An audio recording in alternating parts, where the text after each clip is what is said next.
क्या आप बिना किसी रिस्क के मोटा मुनाफा कमाना चाहते हैं? आज हम बात करेंगे पोस्ट ऑफिस टाइम डिपॉजिट यानी टीडी स्कीम की, जिसकी हर बारीक जानकारी आपको यहाँ मिलेगी। आप टीडी अकाउंट 1, 2, 3 या 5 साल के लिए खोल सकते हैं। फिलहाल 1 साल पर 6.9%, 2 साल पर 7%, 3 साल पर 7.1% और 5 साल की लंबी अवधि पर पूरे 7.5% का सालाना ब्याज मिल रहा है।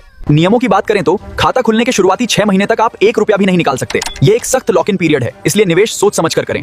यदि आप 6 महीने बाद लेकिन 1 साल पूरा होने से पहले खाता बंद करते हैं तो आपको स्कीम का ब्याज नहीं मिलेगा। आपको केवल पोस्ट ऑफिस सेविंग्स अकाउंट यानी 4% की दर से ही ब्याज दिया जाएगा। ध्यान दें, अगर आपने 10 नवंबर 2023 के बाद 5 साल वाली टीडी खुलवाई है तो आप इसे 4 साल से पहले बंद नहीं कर पाएंगे। ये नियम हाल ही में अपडेट किया गया है। वहीं अगर आप 2, 3 या 5 साल की टीडी को 1 साल पूरा होने के बाद समय से पहले बंद करते हैं तो उस समय की लागू ब्याज दर से पूरे 2% की कटौती की जाएगी। मैच्योरिटी के बाद आप इसे आगे बढ़ा सकते हैं। 1 साल की टीडी के लिए 6 महीने, 2 साल के लिए 12 महीने और 3 या 5 साल की टीडी के लिए मैच्योरिटी के 18 महीने के भीतर अर्जी देना जरूरी है। 5 साल की टीडी पर आपको इनकम टैक्स की धारा SCC के तहत छूट भी मिलती है। सही जानकारी ही आपके पैसे को बढ़ाती है। आज ही अपने नजदीकी पोस्ट ऑफिस जाएं और निवेश शुरू करें।